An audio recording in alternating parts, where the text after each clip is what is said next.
Had such a buzz about your picture that you gave to me so that I could put that on our thumbnail for our broadcast. That is just such an amazing and inventive picture that you had.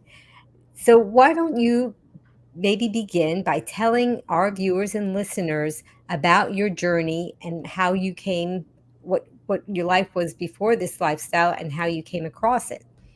Well, first of all, that's really, I don't have any before pictures. I've dieted for many, many years, and I did all of the before pictures only to fail, do it again, another failure. When I started this, I just didn't take any pictures because in my mind, this was another diet. So I really didn't know what was going to happen. And I kept a pair of my super fat pants. And so that's why that's really the only picture that I have. My story is not that unusual. I was not a fat child. I was chubby at one point. I grew up in a very Jewish household with people who knew how to cook really well, particularly my paternal grandmother. She was an amazing cook. She was an amazing baker. And that was back in a time frame when everything was cooked in schmaltz, which is rendered chicken fat. Woo, not really good for you. There were lots of, and on my maternal side, I had a very southern grandmother. So she was good at some soups, but phenomenal at fried chicken in Crisco, which was fat in the can. And, when we visited, breakfast was always bacon and biscuits and not the healthiest of things to eat. So as a child, I was not fat, chubby at one point. Lots of things centered around food. And in my family, on both sides, there were a lot of both cardiac and diabetes issues. And my dad, who had been, before he went into the Army, he had been a fireman on the railroad. He was very lean and trim. And when he came home he fought in World War II, over the years, he got very, very heavy. And my mother took on the role eventually of being the food police. But that was very common throughout. I thought that this was all in my genes. There was all of this obesity, all of these other problems. In my journey, what I have learned is that it was the food, it was the way we ate, and it was a lot of the behaviors associated with food. Over the years now, particularly during the pandemic quiet time, I've been able to do a lot of exploration of my food addiction, and I put that out there right up front. I am a hardcore food addict. I am a volume eater. I never differentiated or discriminated between sugar, fat, sweet, salty. I ate all of it, and I ate it in huge quantities. I remember my paternal grandmother used to go to Atlantic City way before the casinos, when it was really a wonderful place to be. She used to go for the summers and eventually moved there on a full-time basis. And her two sisters and brother-in-law did. So I spent a lot of time with her, both before she moved and after she moved. So there was always all kinds of Jewish goodies around. And in my family, we had what came to be known as biggie rats. They were the people who were eating things and then lying about it. And it was very interesting to watch it. I recently kind of reconnected with one of my memories from an incredible homemade candy store in Atlantic City. I was friends with the nephew of the owner. So everybody went to A.L. Roth on the boardwalk in Atlantic City, and it was homemade fudge, homemade toffee crunch. It was all kinds of things. My mom was thin, and she ate all of that stuff. So did everybody else. And they would buy boxes of it and keep it in the apartment, and people would take a little snibble here and a little bit there. And then somebody would say, well, who ate that? and nobody ever owned it. It was always funny. Um, I remember at home, I didn't know that my dad was also doing the same behaviors. And I loved kosher salami. We kept a kosher house for a long time, and kosher salami came in a tube, just fat laden, big chunks of fat in it. And I used to take it and take hunks of it off. What I didn't know was that my dad was doing the same thing. So it would get to a point, now this was after I was driving, where I would go out, buy a fresh one, cut off what I thought should be missing, and put it back in the fridge. But my mother was policing all of the food. Who ate this? Who ate that? To back up just a little bit, around the time I was probably 14 or so, and I looked back at pictures from that time frame, I was not fat. However, my parents started taking me to a diet doctor. He was obese and he smoked, and they gave you a shot every week, and they gave you these funny little pink pills. And those pink pills were nothing more than methamphetamines. They were speed. And I can remember reading the Sunday newspaper in color, but it wasn't printed in color. Um, and, I would lose some weight and then gain it back. So that was not particularly successful. And because I know now that being policed with my food helped push me into what became my food addiction. It certainly had something to do with some brain chemistry, but it was really much more behavioral. I'm a strong believer that when you are denied food, you will seek it out. When we used to go to Atlantic City to visit, everybody got sandwiches for lunch except Carole, and I got cottage cheese and blueberries. And blueberries are my favorite berries, and it amazes me that I still eat them because that was what I was given. The rest of the family was given other food, and Carole got her food.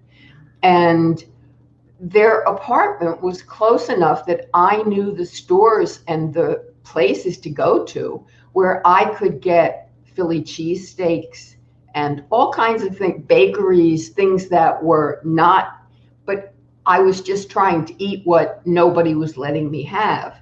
And then once I started driving, nothing was off limits to me. And I dieted on my own, lost weight, gained it, lost weight, gained it, got married, gained weight, lost weight, gained weight. I mean, I just, yo-yoed up and down, but never to the point that I got to. I can remember in the 1980s, I probably weighed about 235 pounds. It took me a lot of years before I got to my absolute heaviest weight. And I did Overeaters Anonymous, and white knuckling it, I lost a lot of weight. I gained it back. And then when the fen drugs were released, the phentermine and fenfluramine, I went to a doctor for that. And it was magical because from the moment I took the first dose, I had no appetite. I just didn't care about food. So in about 9 months, I lost almost 100 pounds. What happened was that I found that I needed more and more of the dose to be able to maintain, and it really started to scare me. Yeah. So before the FDA recalled the combo, I got off of it. And of course, I started gaining and just kept right on gaining. Eventually, in the late 1990s, my mother and I purchased a home together. I had observed some things with her health. I sold long-term care insurance, and that was my area of expertise. And I saw things, just little tiny hints with her that said, at some point, she's going to need some help. And it made sense to me to be living under the same roof. I was long since divorced. I didn't have kids, didn't have any of that responsibility. So we bought a home together. And that was so she could age in place. And caregiving under the same roof with somebody who fought me every step of the way. When she needed a cane, it was like, nope. When she needed a walker, nope.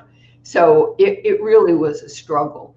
I'm blessed that she had a very good long-term care insurance policy. I found amazing caregivers. However, when you're under the same roof, it was still a lot of responsibility, and I ate my way through a lot of that time. By somewhere around 2008, I remember getting on the scale one day and it said 350 pounds. And I don't know if the show, My 600-Pound Life, was on at that point, but I remember thinking to myself, if I don't stop now, I'm going to die. And my dad had passed away back in 1989. He had quadruple bypass surgery way before it was common. And my dad was compliant. He lost a tremendous amount of weight. He kept it off. So way back in the mid 60s, we cut out red meat. We ate what everybody thought was healthier then was chicken, turkey, fish, a lot of vegetables. We always ate a lot of vegetables. And we cut out a lot of the sugary desserts. My mom got very good at making substitute things. We always ate vegetables. We always ate fresh fruit. So that wasn't a real struggle. And, walking into an ICU and the CCU and seeing my dad after quadruple bypass surgery, with everything cut open, that didn't impact me. I mean, I saw things that just didn't push me to do what I needed to do. And by 2008, my mom died in 2009. And it took me about a year just to regain my footing from the exhaustion that I was experiencing. And she had amazing caregivers. It really was just, I couldn't have asked for anything better. I kept her from not going to a facility. She died in our living room in a hospital bed, listening to an old Della Reese album. And, that's always done my heart very well. Right, but it's still an enormous amount of stress, and that is what you turn to. You turn to the food to I guess self-medicate. I ate when I was happy. I ate when I was sad. I didn't need a reason. I just ate, and I ate enormous volumes. I mean, I could tell people things I ate, and I traveled a lot for business and did breakfast buffets and all-you-can-eat buffets. I was very accomplished at eating enormous, huge amounts of food, but hiding how I was eating it. And when I traveled in the mid 80s, I was on a corporate expense account. If we weren't taking clients out for dinner, then I did room service. And I used to order enough food for 2 to 3 people. And my routine was that they would tell me how long it would be before the food would arrive.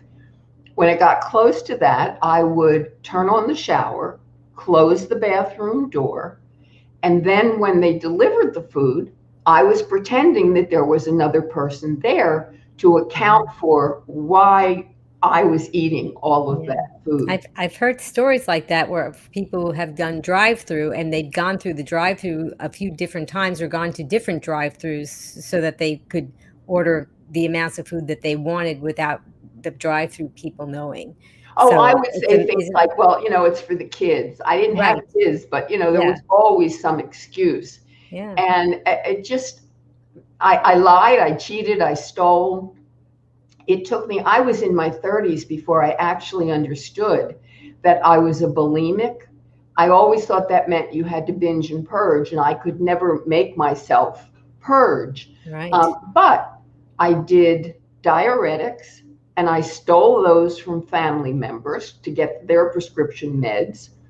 And I did laxatives, and I also exercised compulsively.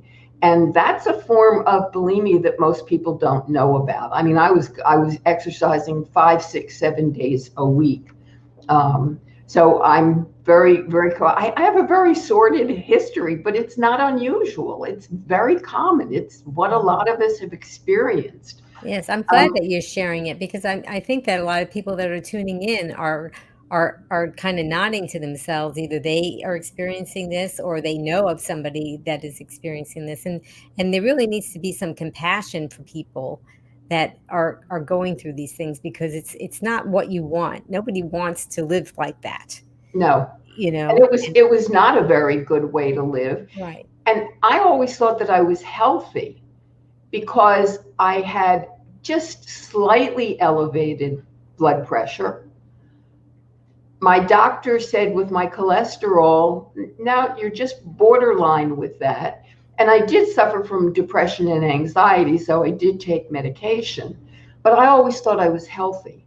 I was just, a healthy fat person. What I've learned, and I'm so grateful to particularly Dr. Furman, Doctors Greger, all of the plant-based doctors who put the science out there for us. Because for me, having learned what I've learned, I can't unlearn it. And that's part of what makes this sustainable for me. But I realized that I wasn't healthy. I was doing incredible damage to my body. And I had a lot of issues with inflammation. Um, and in 2011, I had osteomyelitis in my left great toe. That's a bone infection and probably due to inflammation. And the way you treat that is you amputate because otherwise you die. That infection will spread through your body. So 10 years ago, almost 11 years ago, that left great toe was amputated. And you can do fine without other toes. Your great toe, Yeah. that's your pivot, that's gait and balance. So it's really had a significant impact in my life. And I was diagnosed at the same time with autonomic idiopathic non-diabetic neuropathy. And we have no idea where it came from. But I live my life with my feet, treating them as if I was diabetic. So I do a lot of foot care. Um, I had huge amounts of visceral fat, and that presses on your organs, and that does its own damage. Um, I had enormous lower abdominal fat. And I was from about 2008, 2009, I was again dieting on my own. And I think by about 2012, I had dropped about 75 pounds. And the end of December, I was watching PBS, and lo and behold, there was Dr. Furman. And I listened, and it really resonated with me. It made sense. So I bought a couple of the books, and I'm not always great about get the book, read it, do it. I'm kind of like, half in, I'll do a little bit. And I was probably doing it about 50%. And so I had lost 75 pounds, got it to about 90 pounds. And then around 2016, I got stuck. I just could not drop another pound. So I took a look at more of the starch solution, found out very quickly for me, and this is only for me, when I ate unlimited amounts of potatoes, I quickly gained weight. So I learned that I have to do the legumes and grains and the greens, and that's really what works for me. I'm glad So, that you mentioned that because there are different kinds of methods that people can use to approach the plant-based lifestyle. And just because one way doesn't work for someone doesn't mean that they should give up. Because, like oh, you said, there are absolutely. certain things that work for some people and other people find other methods. So it was good that you explored that and mentioned that to people because there may be people that are doing one type and following one type of doctor and not finding success. And that could be that they just need to make some tweaks. I'm glad you said that. And mine's been a journey. I'm continually tweaking my food. One of the tools that I've used for a very long time is a food journal. Even in the throes of the worst of my food addiction, I was journaling, and I just, people ask what kind of journal.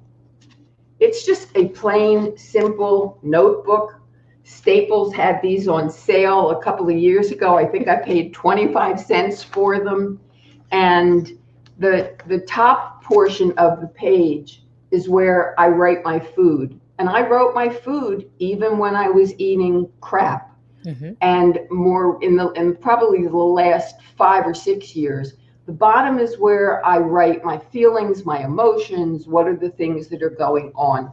And I do this religiously every single day without fail because it keeps me accountable. And, people have said, well, who do you have to be accountable to? Myself. And that's what I've always done. So when I got stuck, I went into my journal, I took a highlighter, and I started circling things. And I realized that I was eating enormous amounts of vegan junk food. You can say it's vegan, it just wasn't healthy. So it was March 31st of 2017. I made a commitment. I was maybe 70% nutritarian at that point, Oh, which can is I just want to put a pause for those of you who are listening and watching. And if you haven't heard of the word nutritarian, that is a word that Dr. Joel Furman coined to describe the type of lifestyle that he promotes, which is more than just a whole food plant-based lifestyle. It's basically every morsel that you put in your mouth is either going to promote good health or promote poor health. And he also has G bombs, which is an acronym that he uses. You're nodding, you want to tell everybody what G bombs is? green. And you have to eat your G bombs every day. It's Yes. greens, beans, onions, mushrooms, berries, and seeds. Um, and he resonates with me because it's science based. It's not do it because I tell you to do it or do it because it's what I think. Nutritarian way of living is nutrient dense. And when I eat and when anybody eats nutrient dense foods, you're automatically eating low calorie foods. And the way I eat today is not how I ate then. And I'm actually going to show what one of my meals looks like today. March 31st of 2017, I made a commitment because I realized anything less than 100% just does not work for me. So I said 100%, and I'm probably 110% now because I really am very, very cautious with what I do. And I also am SOS free. I don't eat anything with sugar, oil, salt, caffeine, alcohol, flour. And there are very few, the only processed foods I use are processed foods that meet this particular lifestyle. Dr. Furman has some foods. You have Mama Says, well-being, well your world. So there are choices that make my life a little bit easier. I don't always have to make everything from scratch. At that point, the weight started to peel off. It was amazing how quickly I started to drop a lot of weight. And then June of 2017, I also began doing intermittent fasting, which is where you eat within a time restricted window. And I only eat 2 meals a day. And I've done that ever since then. It's just part of how I live. I don't eat when I first wake up in the morning. I eat somewhere around 10:30, and I'll explain what I eat. And then my second meal is somewhere between 1 and 4. It depends upon what my schedule is, what I'm doing, what other commitments I have. So from that time, the weight just started to peel off. And the next thing I knew, within a couple of years, I had released 220 pounds, which I don't even see myself as that 350-pound super morbidly obese person. And people who meet me now don't know that I was this enormous person. They see me as a very thin person. And I will say, having lost that much weight, I do have excess skin.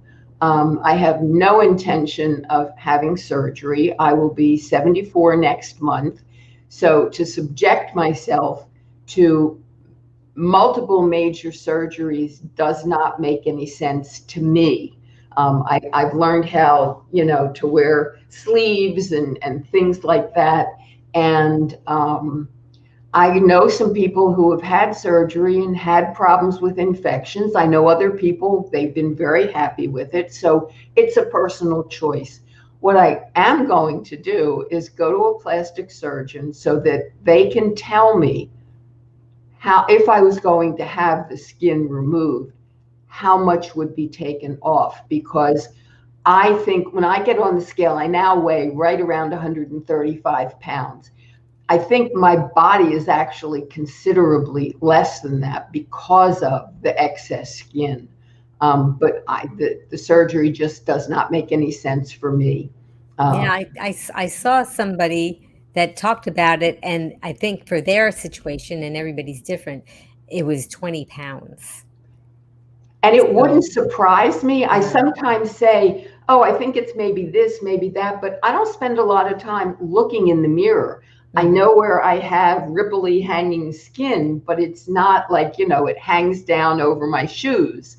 So at some point, I'm going to do that just for my own edification and to know that. I used to get on the scale a lot. I don't anymore. I weigh myself maybe once a week, maybe once every other week. And I've learned that that number is not a true number anyway. It can vary depending upon water, when you went to the bathroom, all kinds of things. So I don't get real upset about it. I do, if the scale will go up 2 pounds, it comes down a pound. It goes up a pound, it comes down 3. So I generally stay within that same area. It's a set of numbers. And even throughout the pandemic, I did not gain any weight at all. And I didn't change what I eat and how I eat. Um, I've attended several of Dr. Furman's summer getaways, and they were wonderful for me. It was delightful to have all compliant food prepared for 6 days without my having to do it. Because of the pandemic, there was no getaway in 2020 or this year, so we'll see moving forward. I've also attended the NHA conference, the National Health Association. I attended that in 2019. Yeah, we had Mark and Wanda Huberman on the show, and they're Right. yeah, Didn't go in 2020 because they didn't have it. This year I attended virtually, and I love doing it that way. It worked very well for me. yeah. Um, so that's kind of what my story is. I mean, there are lots of ins and outs. I could shock people with some of my food addict stories and what I ate and how much of it I ate. I mean, it was not uncommon for me to order an extra large pizza with extra everything on it, and within the course of an hour or two, consume the whole thing. Um, I was always glad that they didn't invent the 3 pound bag of M&Ms when I was still eating M&Ms, because a 1 pound bag was just, that was nothing. I mean, I could open that, it was gone in a couple of hours. And things I would buy unsalted peanuts at Trader Joe's, a 1 pound bag, and tell myself, well, that's for cooking. Except I didn't make anything that had peanuts in it, and I knew as soon as I opened it, I would eventually consume the bag. My mind is portion distortion. One bag, so even a bag of air popped popcorn, one bag is one serving. So there are a lot of foods that I just don't bring in my house because of that, and I'm very cautious with that. Right. It So takes a lot. It takes a lot to look at yourself and know yourself. And I guess that journal that you kept, would you be willing to, well, you can think about it. Don't answer me now, but maybe you might want to read the feeling part page on one of maybe the earlier ones, but I'm not sure if you want to do that. But I think that I, it I helps you keep to them for a reflect. year and then I get rid of them. Oh, I don't keep them forever and ever. I figure if somebody got their hands on, they first of all they wouldn't understand what it No, is, and I would have had a room full of them by now. that's true. So That's I great keep that you were just, freezer. yeah, very, very committed. And that's, and for a lot of people, especially when they recognize that the food has taken over their lives and that it's not their fault, but there's something going on that the food is controlling them and they have to learn how to control the food and to be that diligent every day, writing in the journal. I think that's a really great way to look at it because people are looking for some accountability partner, like you said, but who, I I have 3 adult children, and as I raised them, I always said to them, "Who's your best friend?" And when they were young, they would name somebody, and I'd say, "No, you're your best friend." Right. And because you're the only one that's gonna go to the end of the line, whatever it takes to do what you need to do to make sure that you have the best outcome. And so I think that you discovered that as well. There's no accountability partner that's gonna do it like you Well, are. if as a food addict, I lied to everybody else, but I had to be honest with myself. I mean, I knew what I was doing. I knew what the behaviors were. Um, and it showed up on the scale. I mean, there was just no hiding it at all. When the scale says 350, you can't say I'm eating feathers. You don't get to 350 just eating feathers. Um, and the other thing is, if people are not familiar with neuroadaptation, once you start eating in a different manner, particularly in this manner, your taste buds change radically. And when I think about some of the foods that I ate, I can't even imagine eating them. The taste of them to me now would really be unpleasant. I mean, I could go out and I loved carrot cake, and I could buy a whole carrot cake and it would be gone in 2 days. Sickening sweet icing. I can't even imagine it now. Those foods, they don't compute for me anymore. When I think about what I want to eat, I want to eat my veggies and my salads and my beans and my fruits. So that kind of gets me to how I eat today. And I will tell people this is not how I ate 5 years ago. This has been a process. It continues to be a process for me. I'm always looking at, what am I eating? How am I eating it? When am I eating it?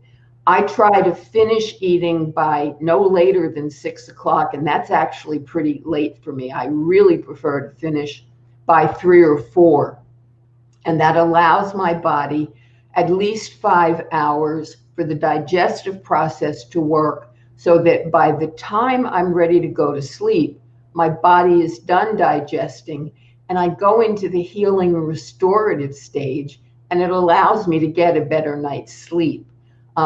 Today, I had tasks to do in the morning, so my first meal was a little bit later than usual. And I knew that I was doing this, so I won't eat my second meal until we finish up with this. So it'll be a little bit later for me, but I'll still finish within that time frame. And I'm glad you're talking about that too. For people that have not tried this lifestyle or aren't familiar with it, it's something that just doesn't make sense because if you eat the standard American diet, you're typically usually hungry and don't want to go too far in between meals before you're thinking about eating again. So for somebody that has not tried this lifestyle, the thought of going longer than maybe 2 hours, and I'm one of them because before I began eating this way, if I didn't eat every 2 hours, I got shaky, I got headaches, and I was not very pleasant to be around. So that this is something that happens to you when you eat healthy food, and also when we eat these foods that Carol's talking about, they have a lot of fiber, and so they really fill you up. And when we eat foods like beans, they're long lasting. Beans are like a log on the fire instead of putting tissue paper on the fire. They last a long time in your digestive system, and they keep your insulin levels pretty steady, which is Right. great if you have diabetes. And so we just when we after you've neuroadapted and after you've had this lifestyle for a while, you don't obsess about food, and you don't get these signs, which Dr. Furman coined another term, which is called toxic hunger. You don't get toxic hunger. You get true hunger when you're hungry. And I often tell people it's kind of like thirst. If you are thirsty, you don't get a rumbling in your tummy. You feel a funny feeling in the maybe in the back of your throat or on your tongue or maybe on your lips. That's the kind of feeling that people who have a true hunger is what Dr. Furman calls it. He says that many people will feel like a little warm feeling at the right around here about in their throat. And that took me a long time, almost, at least 5 years before I even identified with that feeling. But the toxic hunger did go away very quickly. How was your experience with toxic hunger? Well, I did a lot of snacking and grazing. I used to eat a lot in front of the TV at night. Um, and I'm not sure if it's the combination with the intermittent fasting. For me, when I finish my second meal, I go in the kitchen, I clean up, I brush and floss, and the kitchen is closed. Food does not come back into my life. Sometimes now I will do some food preparation for the next day, but I don't even need to take, it's like I will cut up vegetables. I do a local community supported agriculture farm share. So I may do some of that washing and putting things away at night. But I don't eat at night and I don't have cravings. But that's also because I eat such a volume of food. I don't need the other food. And one of the things the pandemic allowed me to do was to bring mindful eating into my life. Now, I am retired, so I have the time to do this. My first meal in the morning, from start to finish, takes me about an hour or so. My second meal, once I have it prepped, takes somewhere between 60 and 90 minutes to eat. And that's because I'm not sitting in front of the TV. I'm not doing anything else. I'm really focusing on my food and the tastes so that I enjoy what I'm eating. And that's made a big difference. And people will say, oh, I don't have time to do this. You'd be amazed where you can find time. And as I said, I didn't start out doing this. It took me a while. My Dr. Furman says your salad should be bigger than your head. And my salads were that size initially, but I'm going to show you what my salad looks like now. And I've gone to several community potlucks and even at one of Dr. Furman's getaways where I had my salad and somebody said, are you going to eat all of that? And at the getaway, I said, yeah, and I'm going to go back for more because they weren't enormous plates. When I was doing That's the pat on the back that we all want to hear.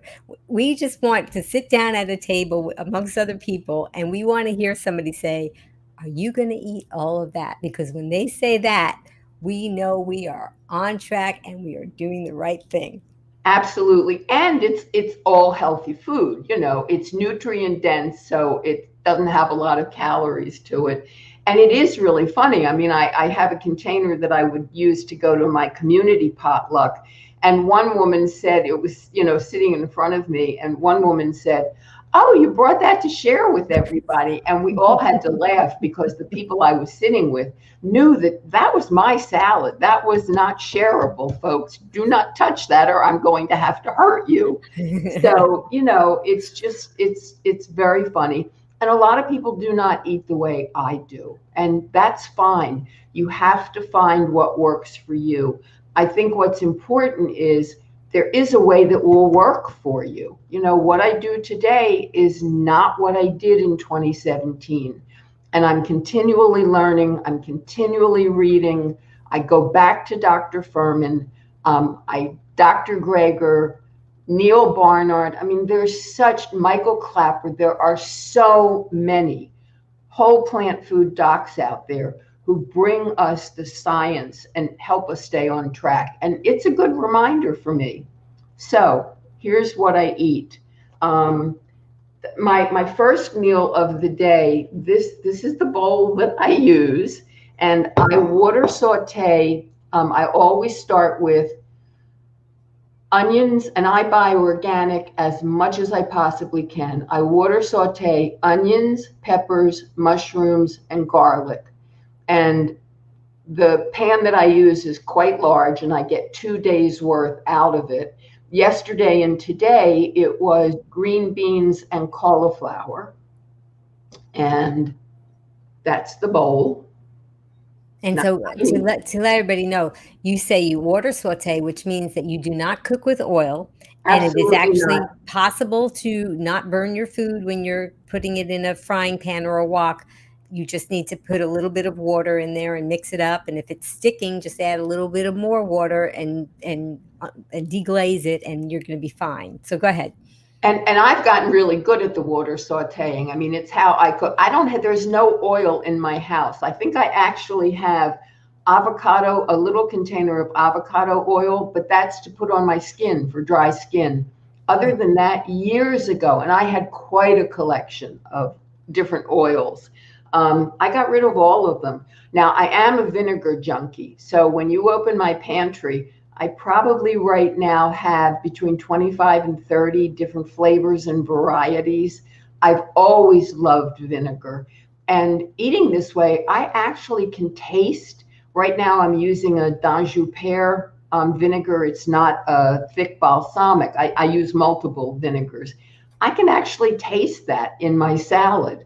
So that was the first part of my meal. And then within about a half an hour after that, I drink a smoothie. And my smoothie is, this morning it was kale and Swiss chard, a small banana, frozen wild blueberries, frozen organic cranberries. It was the first time I used cranberries, and I really liked it. I enjoyed it. I used fresh ginger, ground ginger. I make my own hemp milk. I use a NutriBullet for it. And then I add to that flaxseed, chia seed, cinnamon. I'm trying to think of all the things. Vanilla bean powder, turmeric, cracked black pepper, and I use a Beet Boost product. I eat a lot of beets, and the Beet Boost product is good, increasing your nitric oxide levels. I do that in the NutriBullet. I bring it to room temperature because having lost all of this weight, I used to sweat year round. Made no difference. Dead middle of winter, I was sweating like, oh my God. Losing the weight, I get cold. And if I get really cold, I can't warm up easily. So I let my smoothie sit at room temperature so that I don't send myself into cold spasms. And then I clean up, and I'm pretty much done with that. Um, One of the things that I do, I have devised what I call a crunchy mix. It took me a couple of years to figure it out. And I now use, this is a 42 cup Tupperware bowl. I used to use a 32 cup. I graduated to the 42 cup. And what I put in it is I chop up red cabbage, green cabbage, turnips, radishes, sugar snap peas, carrots, celery, and broccoli slaw. And again, all of them organic. Um, and I crisscross paper towels on the top of the bowl, cover it, and that will last in my fridge anywhere from 10 days to 2 weeks. So it makes some of my salad preparation much, much easier. Then when it's time to make my salad today has bok choy, and I always I loved Chinese bok choy when it was done in all the oils and everything, but I love sauteed bok choy. And a couple of years ago, I started eating it raw, and it's wonderful. I use both the large and the baby bok choy. So it's bok choy, arugula, leafy lettuce. That's what I got at my CSA last week. I had fresh basil, so that went in. Two big hands full of the crunchy mix. And I have to stop and think in the order that I do this. I either add sunflower seeds or pumpkin seeds. And this is the raw Blueberries. and unsalted. What? The sunflower seeds or pumpkin seeds are raw Oh, they're all raw and and organic. unsalted. No, no, no salted. I Right. really keep that out of. And again, I'm still eating the blueberries, even though it was a restricted Carole food when I was growing up. Um, I add a little bit of a no salt seasoning, cracked pepper.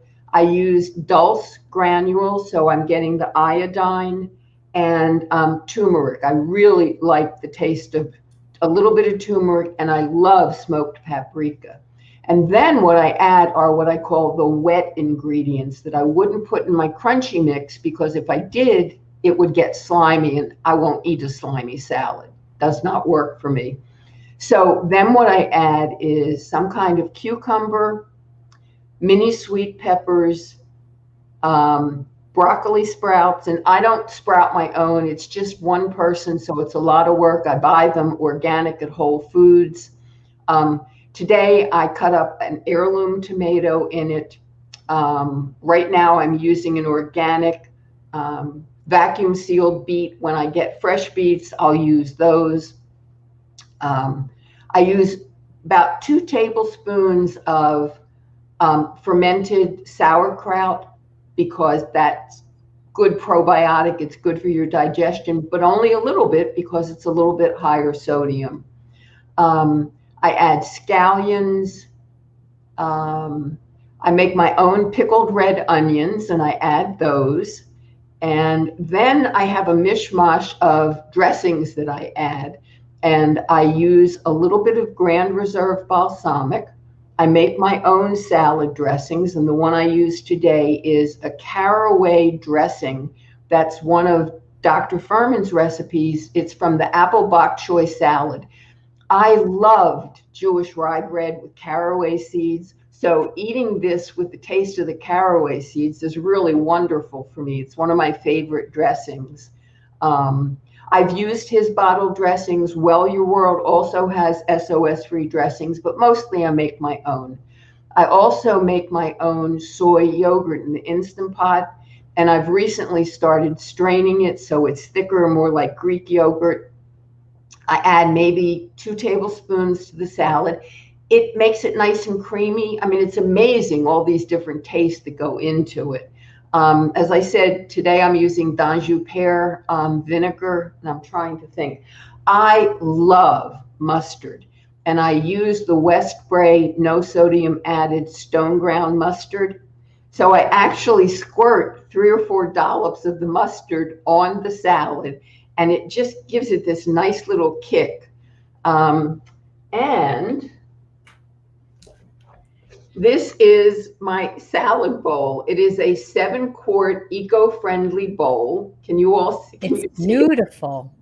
Oh, that bowl is just what So you can brand is that? understand why somebody would look at it and say, that's for a family of That's for your 4. dinner party. Right, except it's for me, and it will take me a while to eat it. Where did you get that bowl? I actually stumbled onto the bowl one day at Wegmans. They were putting a display out. It's an eco-friendly bowl.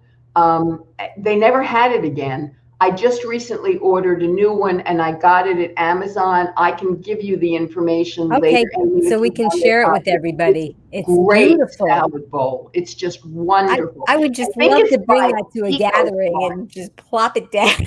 It's wonderful. I mean, it makes Just me show it to happy. us again. Show it to us again because I want people to see that I don't even know how much that weighs.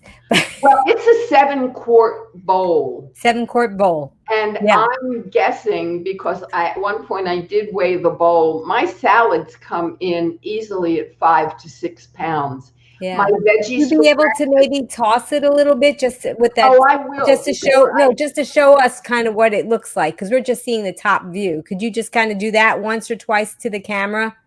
Just pick Yep. up the bowl and tilt it a little bit if you can just show, and then maybe if you can pick up the, yeah, just to kind of And show I us. just toss it. I mix everything around really well. Ah, look how colorful that is. Oh, And and you it get, smells so good. yeah, It's amazing. right. So this Yeah. is not about eating carrot sticks and celery sticks. This is about Well, you'll flavor. see This is carrot about and celery. crunch. and being satisfied and feeling full.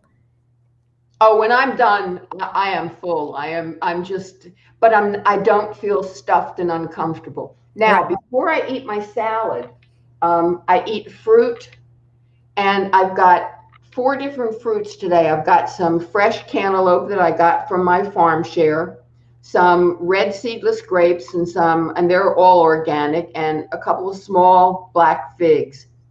The other thing I've discovered, Dr. Furman has popums. They come in a little jar. A serving size is two of them. There was a long time when if I brought the jar in the house, I opened it and ate the whole thing. So they left my house for a long time. I very carefully and cautiously brought them back. There are two flavors that I particularly like. Serving size is two. I only eat one. I like having that little bit of not too sweet taste because it's nothing like what I used to eat. And then Wellbeing has products. This is a vanilla carob brownie nugget, and it's got goji berries in it, and I love goji berries. So I eat that. It gives me that little bit of sweet taste, but it's not what I eat last because I don't want sweet in my mouth when I'm done. The other thing you don't see in the salad today, because I usually put my beans, grains, I make soups and stews, they go right in my salad. It doesn't make any difference for me. I just put everything in the salad. Today, what I'm having, I think you can see it. These are jicama wraps that I got at Trader Joe's, and I made Kathy Fisher's from her Straight Up Food Cookbook tuna salad. Oh, So I've got, we had Kathy on the show. She is she's fabulous. wonderful. She is wonderful, and all her recipes are SOS free. So I've got my four jicama wraps.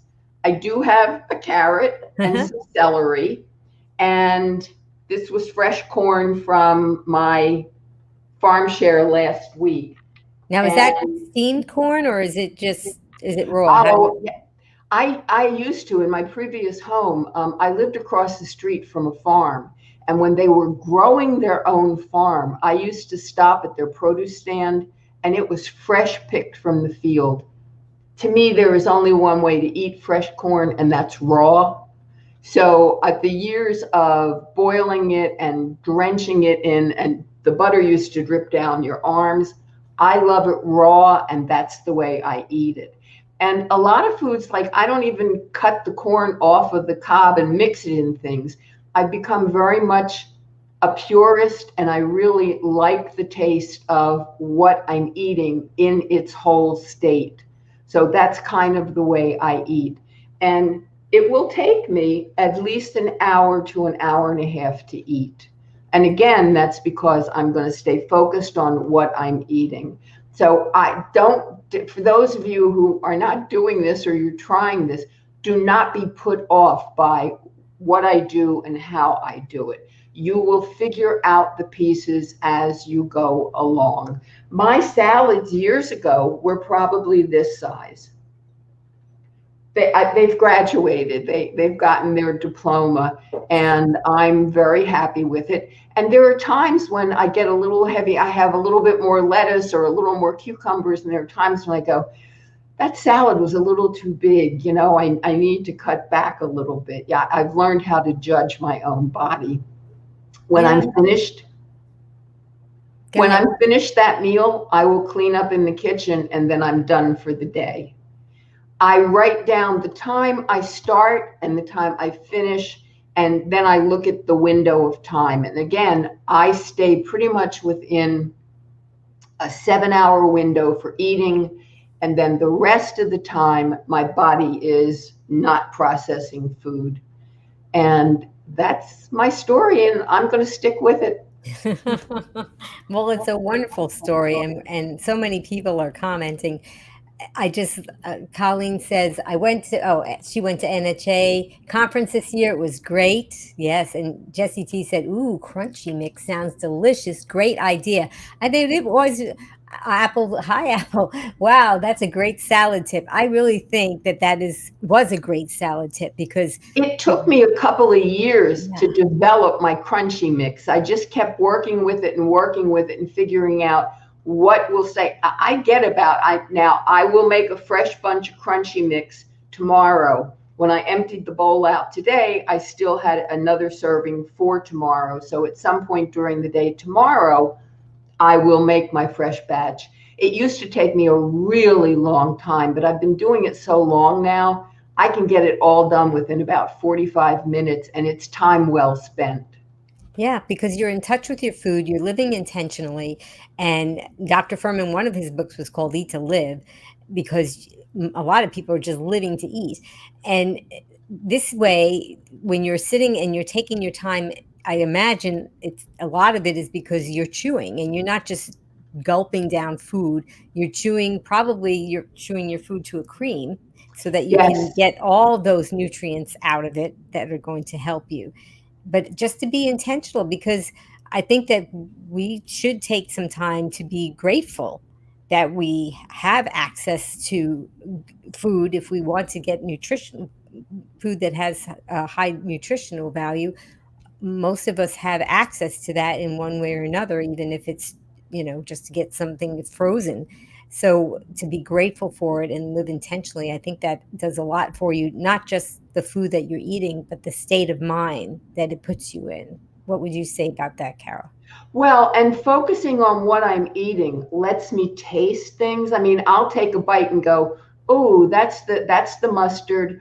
Ooh, that's the caraway dressing." Oh, I always forget. I add blueberries and pomegranate arils in my salad when I can get them, and I buy frozen organic sometimes. Ooh, that's the crunch of the pomegranate aril. My salads probably have at least 25 to 30 ingredients. And I love them. If I'm hungry, if for some reason I don't have my salad on a given day, that day is just off for me. I mean, sometimes Mm. appointments and things, I have other meals that I will use if I'm not going to be able to do the salad. But my salads are phenomenal. They're just wonderful.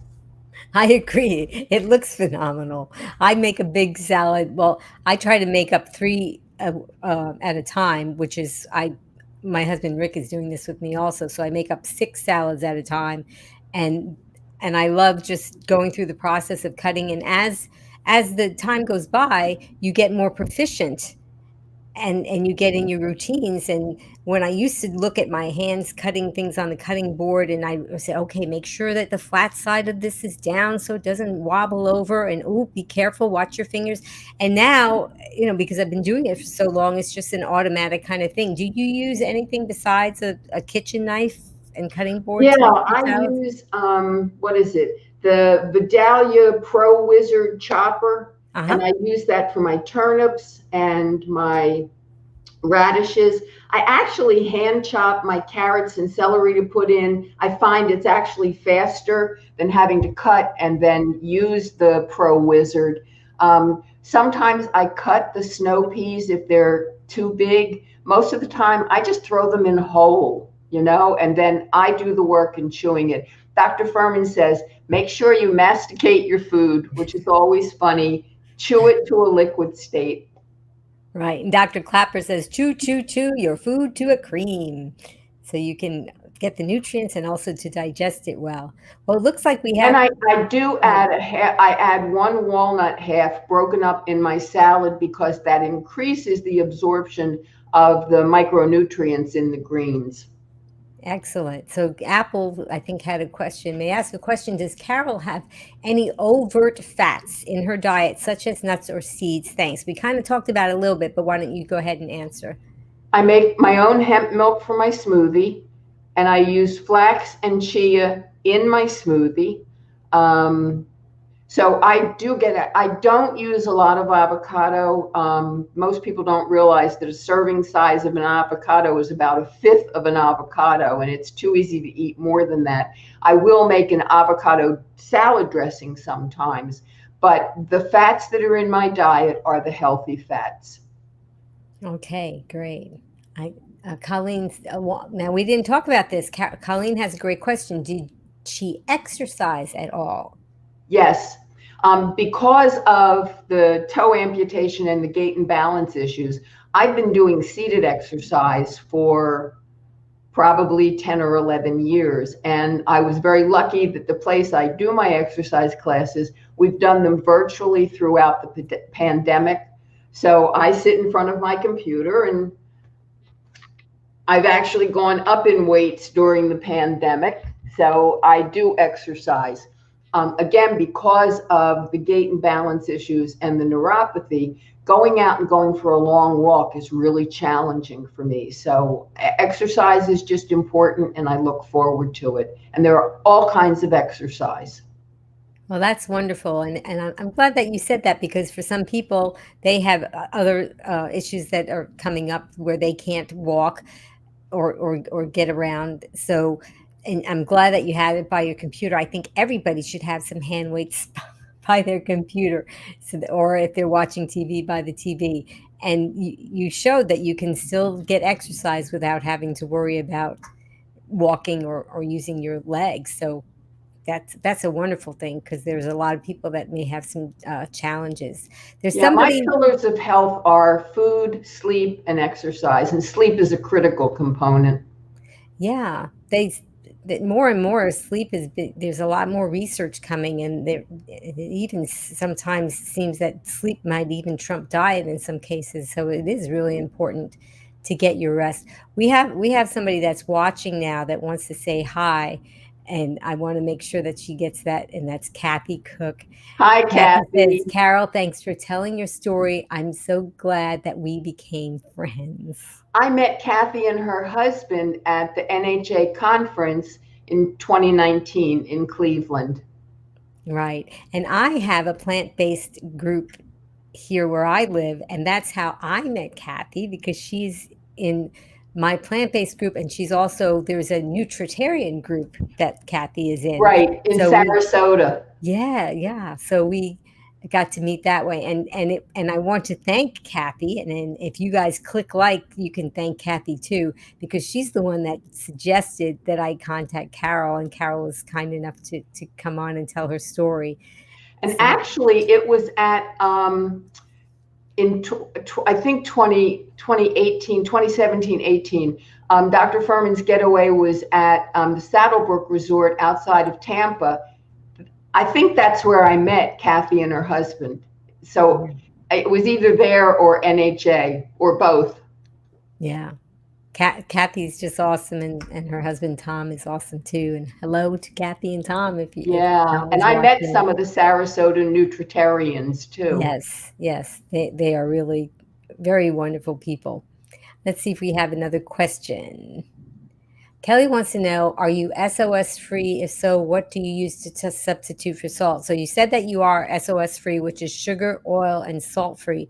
So what do you like to use? Because I've, you, I've yeah, used the Costco Kirkland salt substitute. I'm not that fond of it. I bought a great big container, so when it's done, I won't. I use all kinds of other spices and herbs. Um, I don't crave salt anymore. It's just very interesting. So I eat celery. Celery's got salt in it.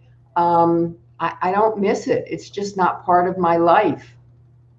which is pretty amazing, because the in your childhood, a lot of the foods that you ate were high in fat and high in sodium And sugar. and Oh boy. sugar. I mean, Yeah, all those baked goodies. And I right. also don't do caffeine, alcohol, or flour. I make processed chickpeas to make a chickpea flour if I'm going to make something, but no white flours and no processed foods. Right. But this didn't happen overnight. This is No. something that was a work in progress, and that you went 50%, and then finally you realized that that wasn't going to do it. And you still are tweaking and discovering things about this. So don't be, if you're listening or watching, don't worry about just being one way and always being that way. There's some tweaks that you're going to do, and when you watch broadcasts like this, you'll learn from people that are actually doing it and being successful. So let's see our next question. Ginger wants to know, do you prefer garlic powder or granulated garlic best? Is there a particular reason for your preference? I use both. I use fresh garlic in my water sautés. When I'm cooking, I use granulated garlic. It just depends. I use both. My spice pantry is, you open it up and it's pretty significant. Right. So it seems like a large variety of spices and vinegars are in your arsenal. Yes. Okay. I think we might have one more question. Carmen wants to know, did you ever plateau and how did you stay motivated? Yeah. I plateaued back around 2016 when I had hit just about a 90-pound weight loss, and I had shared that early on. I went back to my journal, realized that I was eating a lot of vegan junk food. When I committed to being 100%, the weight really started to peel off. And I've held steady now where I am for the last 3 years. You know, the scale goes up a pound, goes down a pound, but I stay right around the same weight. Right. And I think that some people do go through those plateaus, and that's when sometimes I think that food journal really helps because then you can say, all right, what maybe do I need to change here to get me through the plateau if it's going on for a very long time. And But mine lasted about a year and a half. It was a long time, and I learned a lot during that time. I didn't give up. I just kept trying different things. So, and as I said, I continue to tweak it. right. Okay. Now we have Rebecca, our engineer in the background. I don't know if she has any other questions. We'll just give her a moment to put one up, and if that was it. So I think, okay, Jen wants to know, what are your top must-have kitchen gadgets? For me, I use my NutriBullet every day. I'm cooking for one person, so it's very different than, multiples and larger families. I have a Vitamix. The truth is, I don't use it a whole lot. I use it for certain things. I have an Instant Pot. I'm not great at using it. I was the generation where our parents had, pressure cookers that blew up. So I use it for certain things and not for other things. I recently got the Vitamix food processor attachment, but quite honestly, I bought a very small little food processor at Aldi, and most of the time that works for me. I'm a kitchen gadget junkie. And when I went through the process in the last year or so of moving, I downsized a lot in my kitchen, and I keep it very basic and very simple. That goes with how I do my food. I'm much more minimalist now. I used to buy all the gadgets. This one would say, buy this, buy that, buy this. I'm very careful now with what I buy, and it has to have a real use for me. So I've given away tons of gadgets. Well, that just goes to show you that you don't need to accumulate a lot of gadgets in order to make this lifestyle work for you. And when you said I'm just making food for one, I just pictured your beautiful bowl of food. I'm just making food for one. Yep. Feed a family of six. Yeah. So thank you, Amy and Carol. I'm going to start journaling more consistently. It sounds like a key activity. Well, look It's at that. critical for Yeah. me. And I will tell you, there are times when I go, oh, I have to sit down and write again. And I sometimes say it's the lather, rinse, repeat cycle, but it's what works. So I just get over it and I write. This is because it makes me think about what am I going to eat for the next 2 days, because my water saute is a 2-day batch. Yep. And that's another good tip because if you always have meals that are coming up for the next few days, there's not going to be a time when you'll say, oh, I'm so hungry or I don't have enough time, so I have to do something. So it seems like you're always ahead. You're always ahead Yeah, of it. batch cooking is important. I always have things that I can go to in the freezer. When I make a big pot of stew, I freeze half of it. I eat half of it for however long it lasts. So, failing to plan is planning to fail. So that's where the journal's also a part of that. I have to keep myself on track. That food addict is just waiting for me to stumble, and I don't want that to happen. So I work pretty hard at this. Well, thank you for that, and hopefully you're talking to all the food addicts that are sitting on people's shoulders that are watching or listening, and giving them fair warning that if you plan this out and execute some of the recommendations that you have, this could be great strategies for everyone. I really want to thank you, Carol. You are not somebody that's on social media. You're not selling books or anything. You don't have anything that you're trying to promote except for this healthy lifestyle. And Kathy told me about you, and you were kind enough to come on and share your story just for the pure reason of saying that there are other people that are like this, and you too can be this way. You can overcome your food addictions to the point where they don't control your life, but they're always going to be on your shoulder. But you can achieve the improved health and the weight loss, and you don't have to be anybody who went and ran marathons afterwards. You can just be a person that is going to trying to live the best and healthiest life that you can, like Carol is doing, and you're just such a great inspiration. I wanted to also thank somebody who's been in the background that I talked about, and that's Rebecca from PKA Solves. And she has been engineering this whole thing, putting up the questions. Hi, Rebecca, and been such a help so that I could enjoy my time with Carol. Now, stay tuned for a special announcement. I wanted to also thank Jess from Just Has Voice. She did the countdown and the promos, but also, and most important, I want to thank all of you that are watching, listening, that you're sharing, you're commenting, you're subscribing. Without you, I wouldn't have any reason to be here or to have Carol on. And you are the reason that we're here. We want to share this lifestyle, and we would like for you to share this broadcast and others like it so that we can make our little ripple in the world and make some changes, because there are people out there that need to hear this.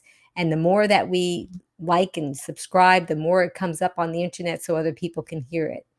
And so, Just Test Voice, can you please tell us who's coming up next?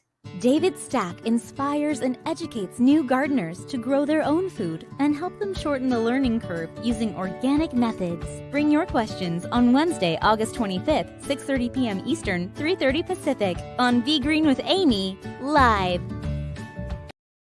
And if you will join me and Carol, if you can type in the comments my tagline, be strong, be well, and be green, and I'm going to say it with Carol as we say goodbye.